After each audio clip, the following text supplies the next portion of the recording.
Om Ramaya Ramabhadraya Ramachandraya Vedhase Raghunathaya Nathaya Sitaya Pataye Namaha Kujantam Rama Rameti Madhuram Madhuraksharam Aruhya Kavita Shakham Vande Valmiki Kokilam.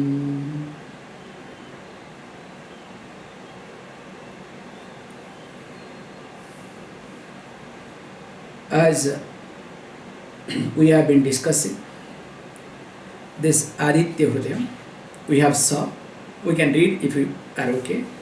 Tato yuddha parishrantam samare chintaya sthitam ravanam chagrato drishtva yudhvaya samupasthitam daivatascha samagamya drashtum abhyagato ranam upagamya brabhit ramam agastyo bhagavan rishi. Ram Ram महाबाहो शृणु गुह्यं सनातनं येन सर्वान् नरीन् वत्स समरे विजयिष्यसे.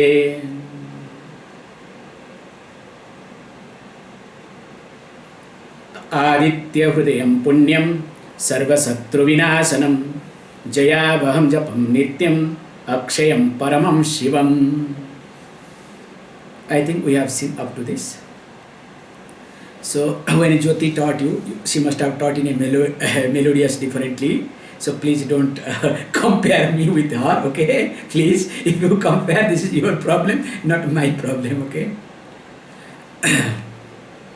However, as we have been discussing, Rama Rama Mahabaho. Just I want to add some point on Rama. So I was really going through, as usual.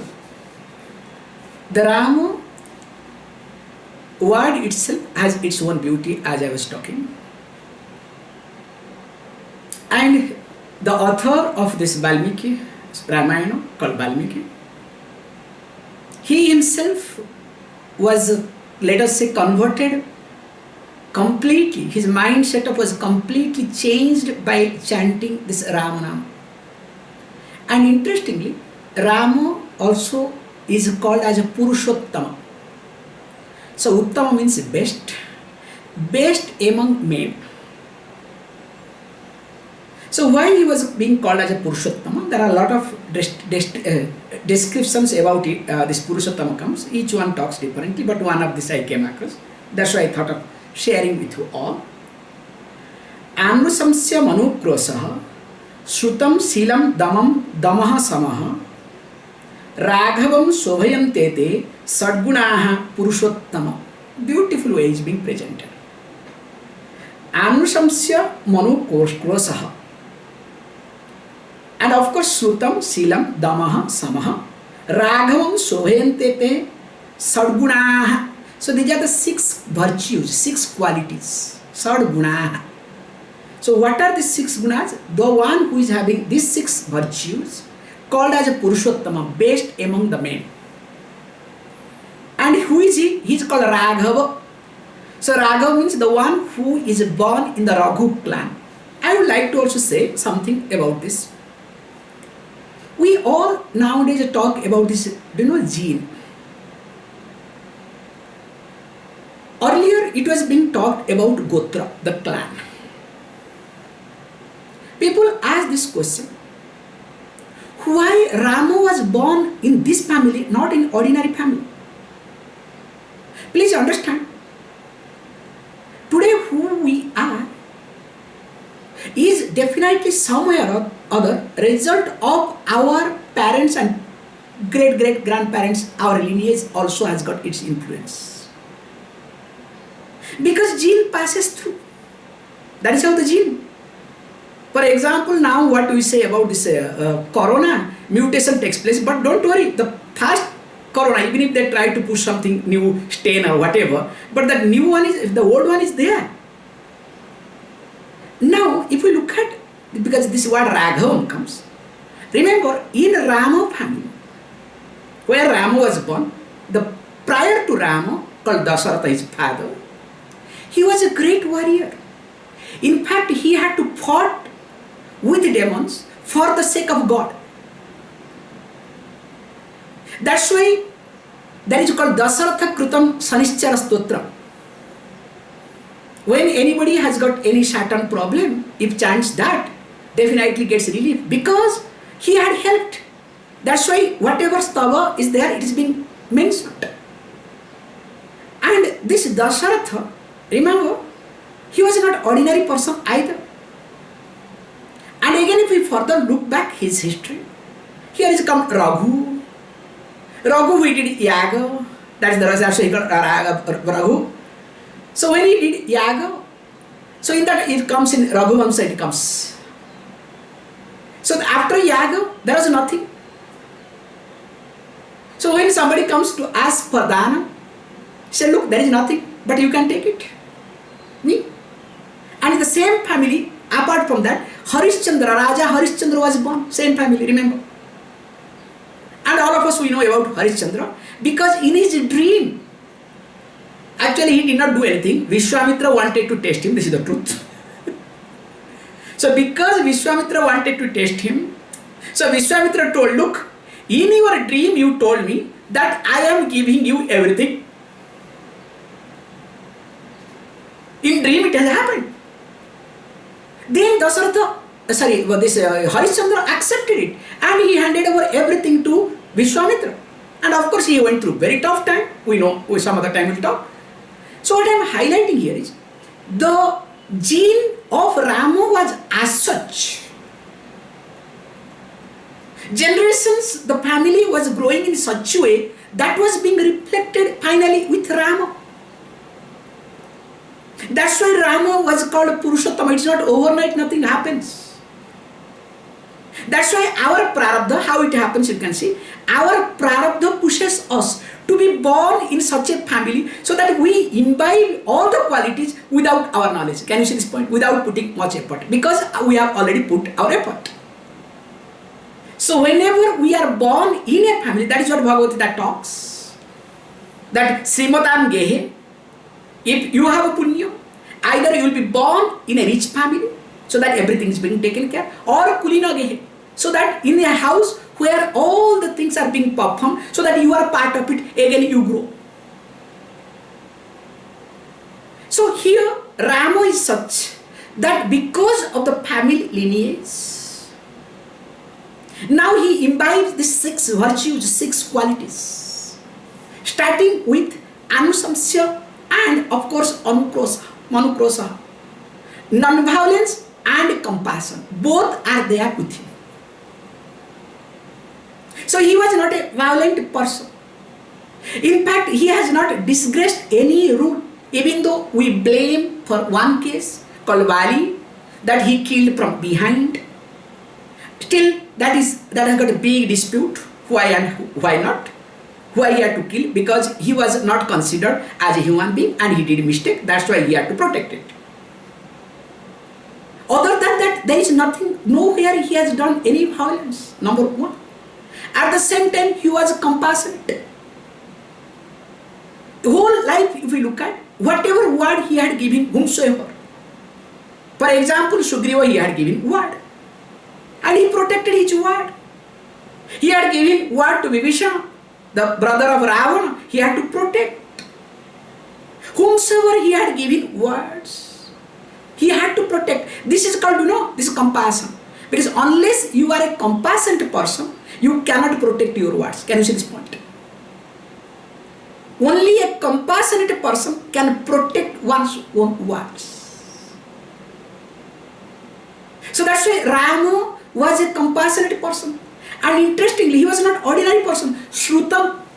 Shrutam means the one who was having Vedic knowledge, Shruti knowledge. Means he has gone through Gurukulam, he has heard a lot from his teacher. And also willing to learn. Also we have to add it. That's why wherever they go, wherever they find opportunity, always they spend time with rishis so that to learn something new. And comes, the fourth one comes Sheelam. Sheelam means well behaved. So this well behavior comes when we have a beautiful childhood upbringing. all our behavior, please understand, without studying psychology, I am trying to figure it out. All our behavior mainly is related to our childhood upbringing till teenage period, unless you put consciously effort to mold yourself. Because whatever we have gone through in our childhood time, that continues lifelong with all of us, unless and until we put conscious effort to mold ourselves. And interestingly, Rama had a best childhood with 4 brothers. And of course he was being protected. Everybody was, or everybody, I would rather say everybody was born for him. That is another point. So always, that's why he was well behaved. That's a whole life he could behave very well. And of course, Damaha. Damaha means self-control. And finally, Shamaha. Shamaha means tranquil. Even though he lost his tranquilament, tranquil calmness, only when his wife, was kidnapped, Sita was kidnapped, that time he lamented. In fact, that is what the beauty of this Valmiki Ramayana. Because in the Valmiki Ramayana, Rama is not portrayed as God from the beginning at all. He's just a human being. Then later on, of course, the virtues then made him as God. Whereas in all of the Ramayana that we discussed, they start with Rama as God. The approach itself from the beginning itself is not healthy, however. So this Rama, such a great. Now Augustine says, Rama Rama Mahabahu. Coming back, okay, old one.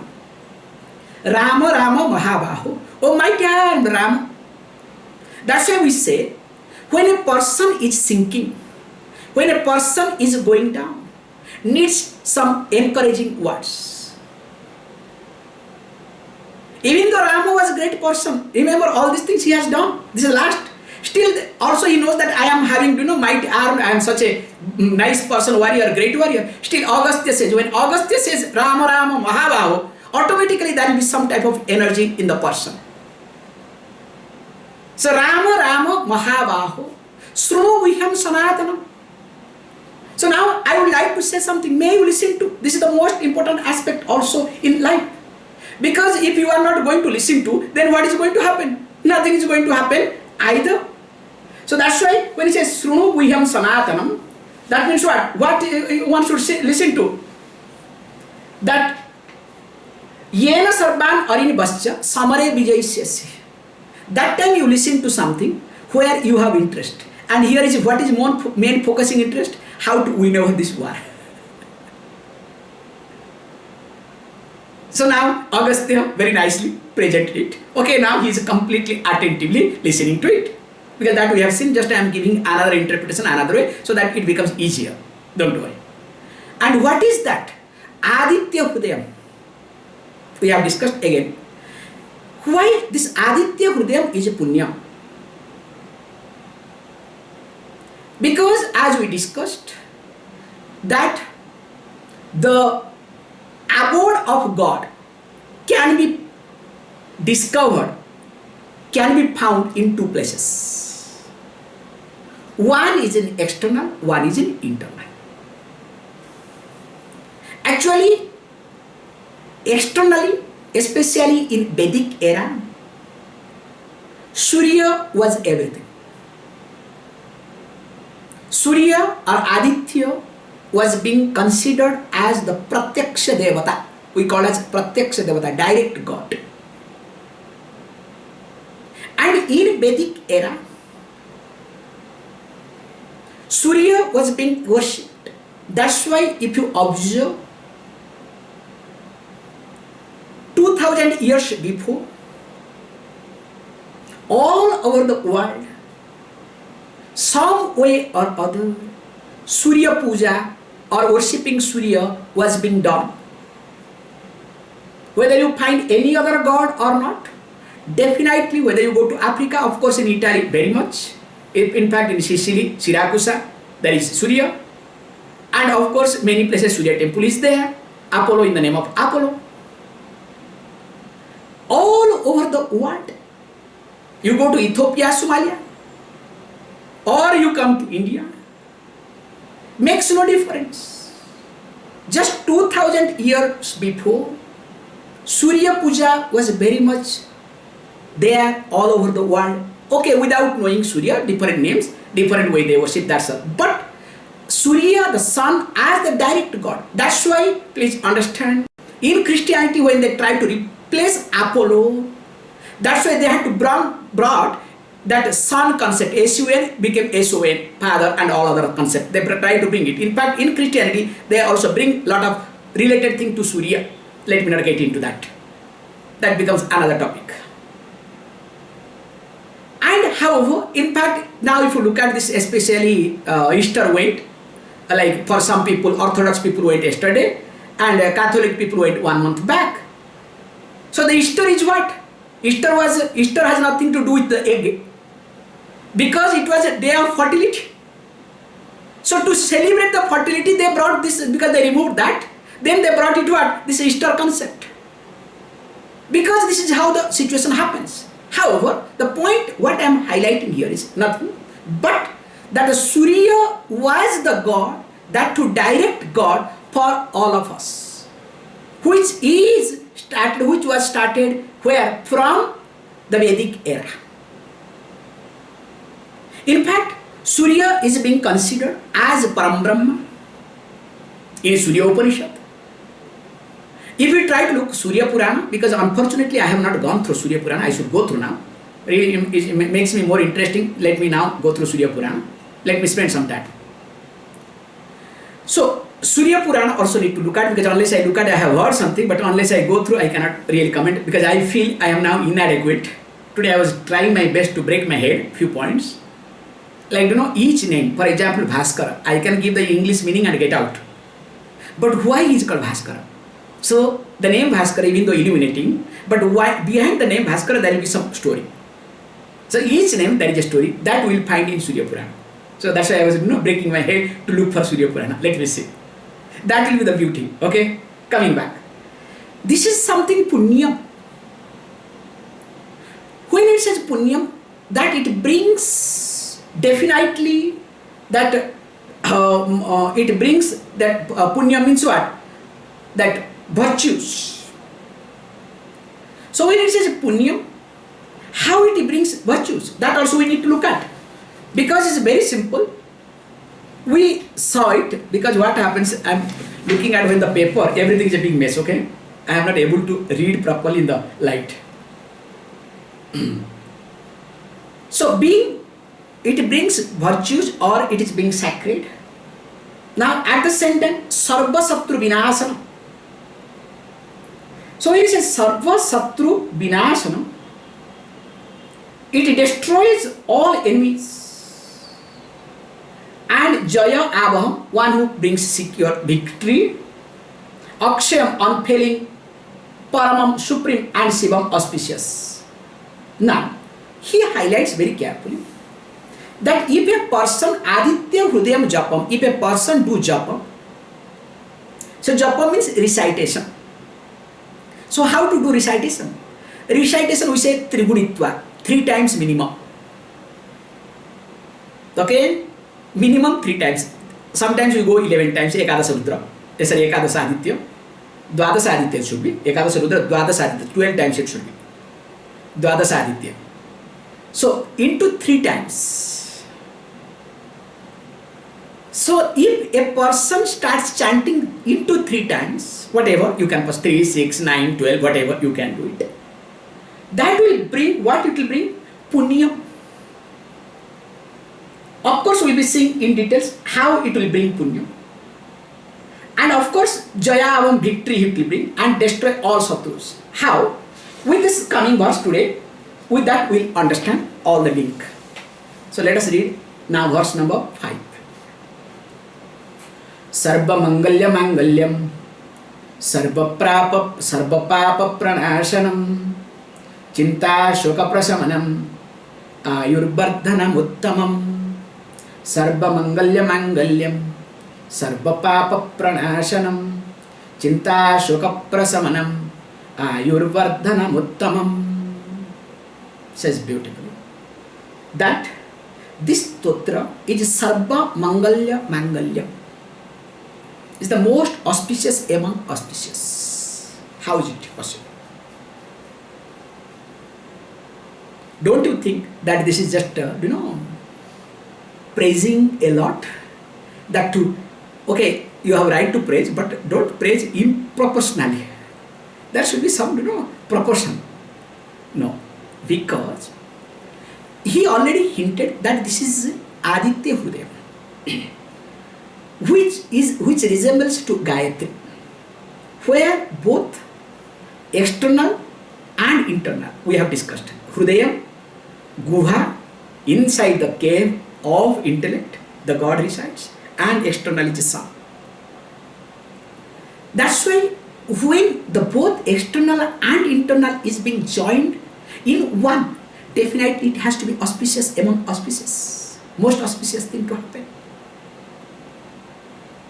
And moreover, where Surya is there, definitely auspicious thing also has to happen. That's why we had a, concept. In fact, this is what we used to do. Earlier days, any Vaidikas, they do Panchayatana Puja. I think some of our people are doing it. Like started doing it Panchayatana. How many of you are doing Panchayatanam? Anybody? Raise your hand. Nobody, yeah?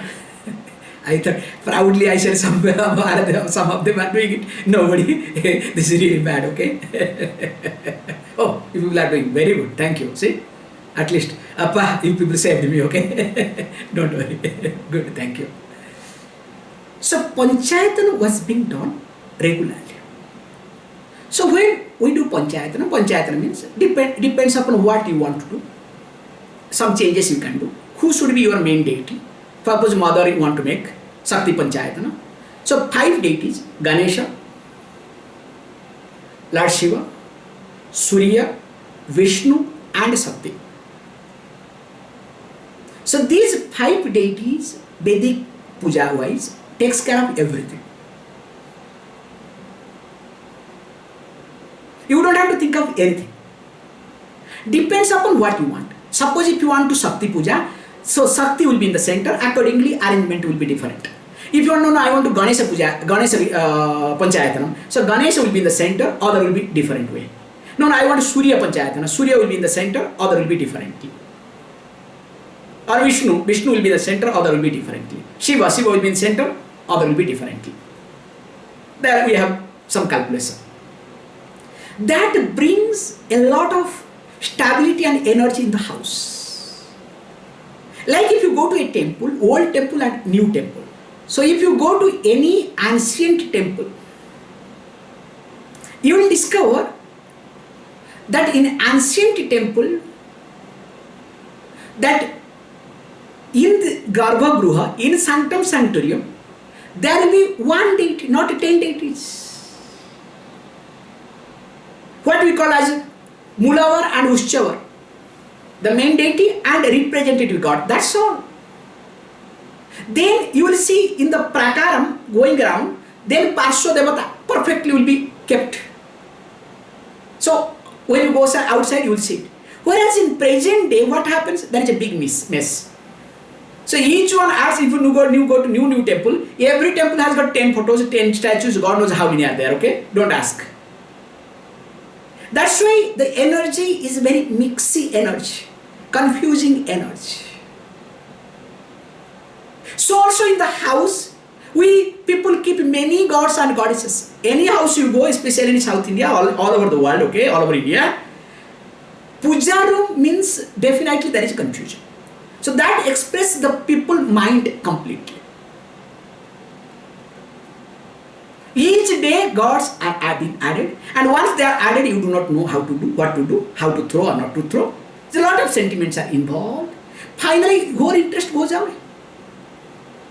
Be confused and you get frustrated. Whereas that's why you make it very clear. It should be neat and clean in such a way that you relate properly. That's not a puja class today. However, here is being said, being sarva mangalya mangalyam. That is how the auspiciousness comes. When you are clear in your approach, in your thinking, then only auspicious thing will happen to you. If you are not clear in your approach, definitely the auspicious things will never happen to you. And he says, sarva papa pranasanam. That is a beautiful word he uses. That one which destroys all the impact of bad karma. Sarva papa pranasanam. Because slowly you can see it reduces, it destroys the impact of bad karmas. How is it possible? Also we need to discuss this point. Then he uses another very sensible thing, chinta shoka prasamanam. So prasamana means calming down, reducing. And what reduces? Chinta, worries, shoka, affliction. Wow. And finally, ayurvardhanam. Of course, it increases, it enhances the lifespan. And of course, uttamam, this is the best stotra that you can ever come across. Now, question may arise, how is it possible? How do you say so? Will you please? First of all, let us look at it. If we try to see the chinta. Chinta means worries. Worries are related to what? Future. What is going to happen to me? That is called worry. Shoka, affliction, is connected to past. It's a very nice point to observe. The chinta is connected to future. The shoka, affliction, is connected to past.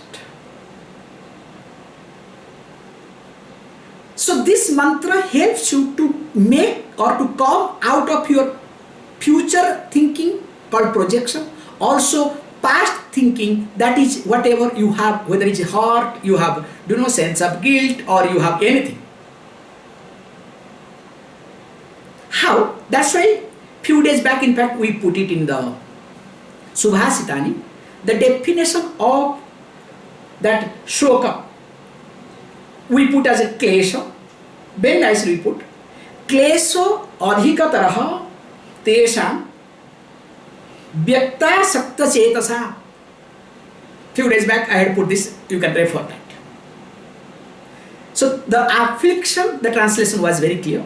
The affliction is greater still for those whose mind are committed to what cannot be objectified and materialized or materialized. Okay? It's a very serious point to discuss today. That's why yesterday, last class, I held it properly. If you observe life, either a person is having chinta, worries, with reference to uncertainties, with reference to near future, mainly.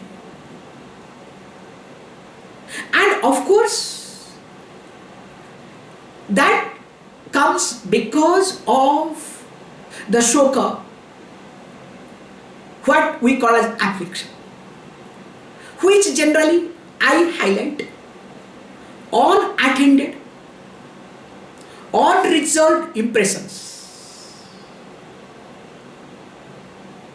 The affliction comes from unattended, unresolved thoughts. This is the very simplest way to look at instead of going with the definitions.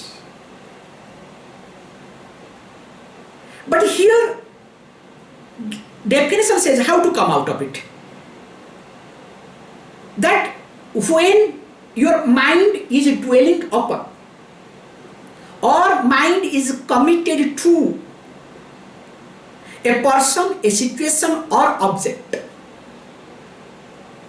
that cannot be objectified, means you cannot objectify nor you can materialize. then you don't have any other choice other than going through affliction. So that means what happens, how it happens. Generally, mind, as we have discussed in many occasions, many times, our mind is exactly like old that player. You understand what is that called? Gramophone player. With some, as long as everything is good, it goes completely, absolutely no problem. Suppose one crack is there, you understand? I remember I have swear my jokes, okay? My mischiefs, not jokes, my mischiefs. Suppose one line is broken, what happens? That gramophone will go, it will never go to next. There is no chance. Our mind is exactly functions like that. Whatever smart you may be, their sadhana will not work, smartness will not work, only God's grace will work. Please understand.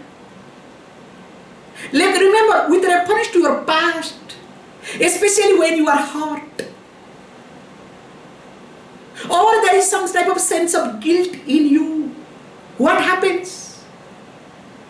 Whatever thought has hit you, definitely you are connected to that, definitely no doubt, that's another point.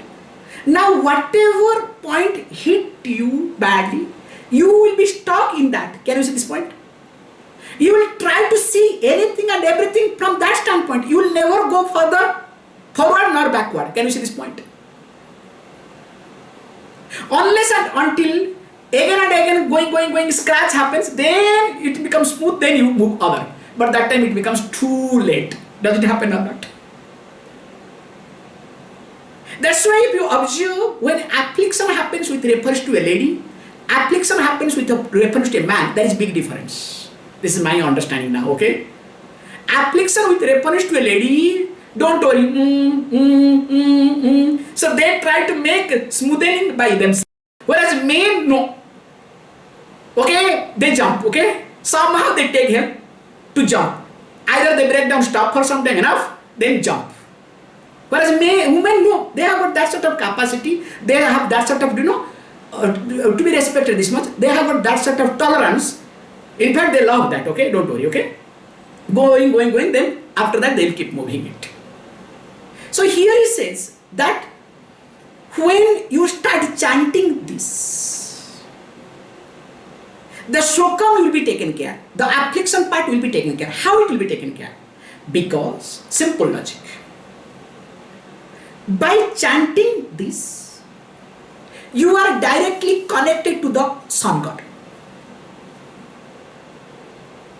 So when you are directly connected to the sun god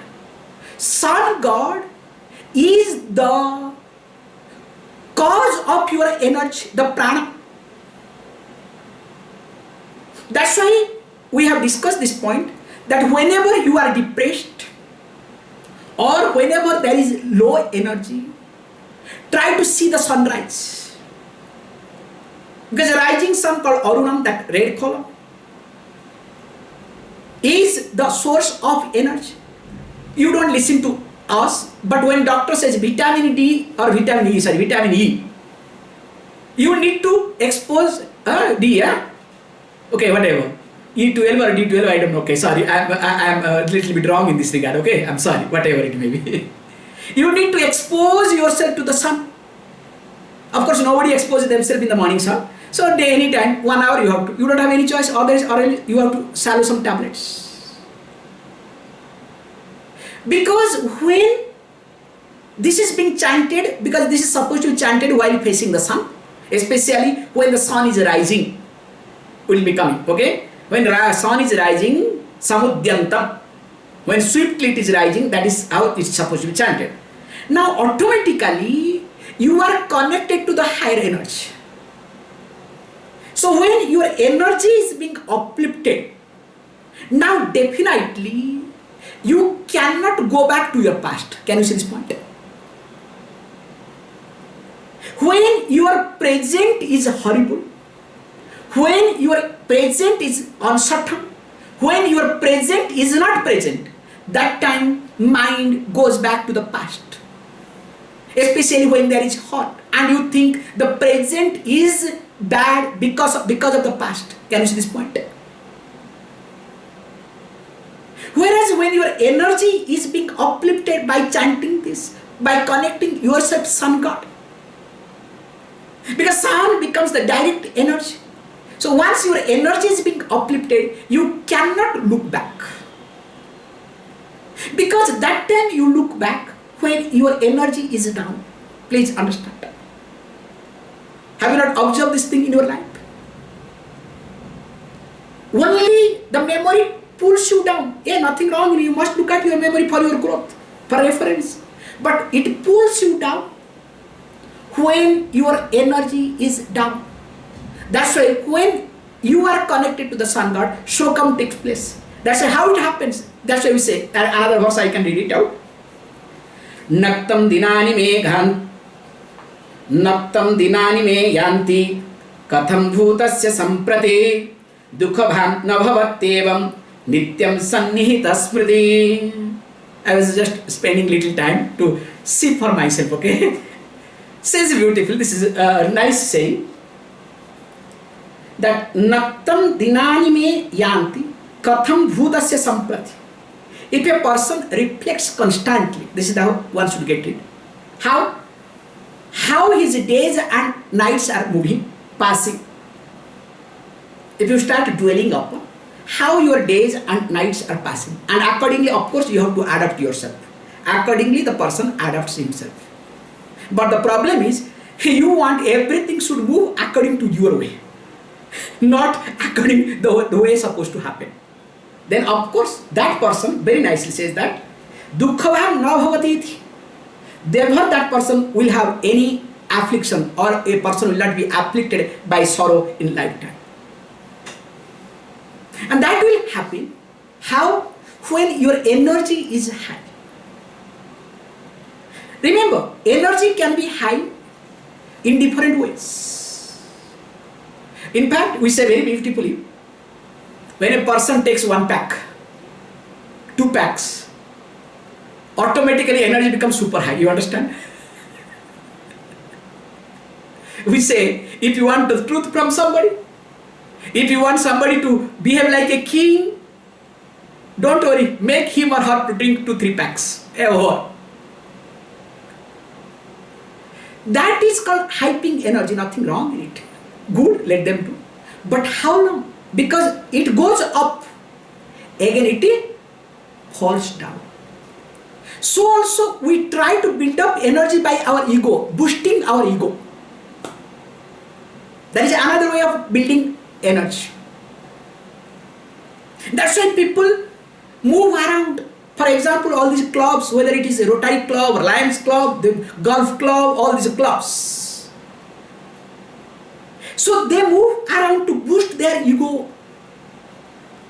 That's why you can see this Rotary Club, people will never be happy in the house. A Rotarian, I'm sorry, no Rotarian should listen to curse me later on. I'm sorry, with due respect, there are Rotarians also good, okay? I will do respect everybody. This general rule, okay? Because when I am being boosted in one club, definitely I look for same sort of boosting everywhere. I will not get. So here, building up your energy is not boosting your ego, taking care of ego, but understanding the situation. Uplifting yourself. In fact, taking care of your ego, resolving ego by adapting yourself with the situation. Can you see this point? Because the more you adapt with the situation, the less you fight with the situation. Please understand this point very carefully. The more you adapt with the situation, the less you fight with the situation. And when you don't fight with the situation, automatically what happens? Your energy is being managed. That is how it's supposed to be. And this part is being done consciously, subconsciously by this Aditya Hrudaya, because being directly connected to Sun God. Chinta, when we look at Chinta, near future, please understand. Again, we say very carefully, the mind's job is to project. Because if the mind does not project, it is not called mind. It has to create it out. Whether you are getting sansayatmika manaha, it has to create it out. If it does not create doubt, it is not mind. But whether you are succumbing to the doubt or not, it depends upon you. And that time you succumb to your doubts when you have low energy. What we call as when you don't have confidence in yourself, confident in the situation, confident with people. Now here, because you take the third factor, called here Aditya Surya, who blesses everybody without any doubt. This is a beautiful point to observe. Because Vishnu doesn't bless, because whatever people have heard, Lord Vishnu doesn't help the devotee of Shiva. Maybe Shiva doesn't help the devotee of Vishnu. Jesus doesn't help the devotee of Hindus, or Hindu God doesn't bless the Muslim devotees. You understand what I am trying to say? You may have all these funny ideas, because these are the funny ideas. Remember this. It may hit you right time. You may not accept it. But remember, Sun God never hates anybody. It gives the rays to the best water called Ganga water. Also there is gutter water. Also it evaporates. It also puts the light there. It never discriminates. Hey, this is gutter water, I cannot fall. This is only Ganga water, I should fall here. Do you understand what I am trying to say?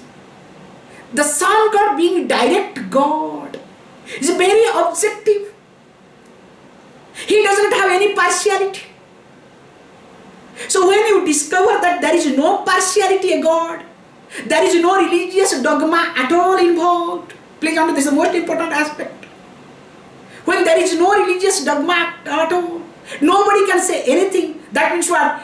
Directly you will have trust with Sun God easily. So once you have trust with the Sun God, automatically your energy is being uplifted.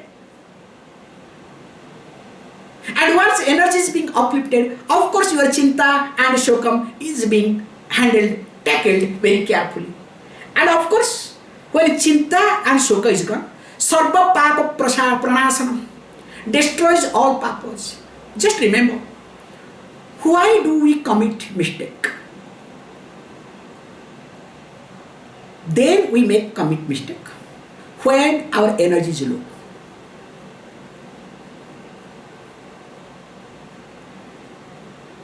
If the energy is high, you can't make mistake.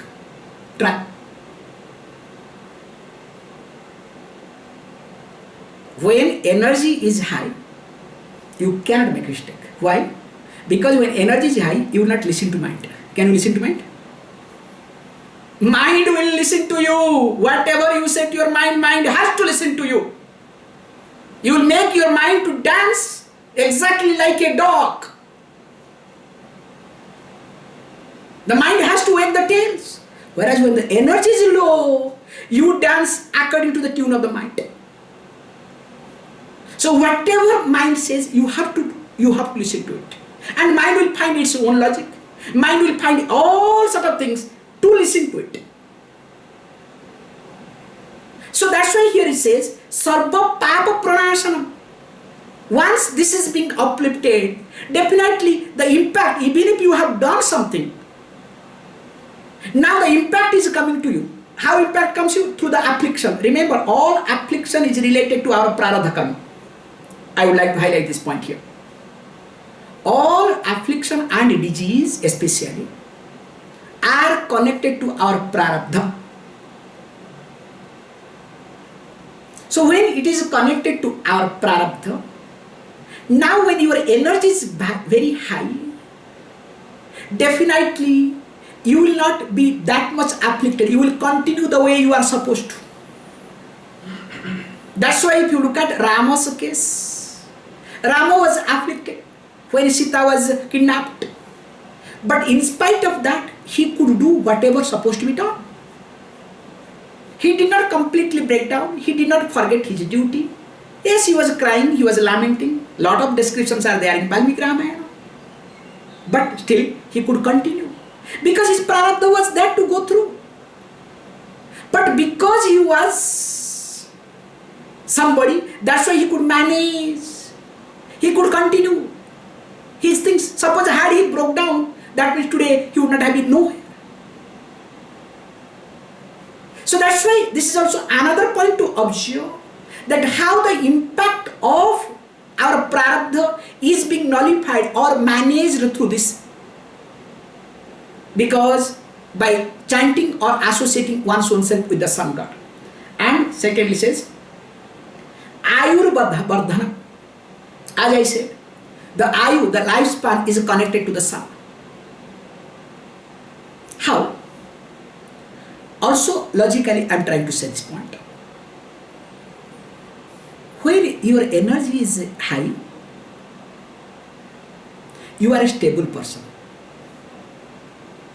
And your breathing is very long.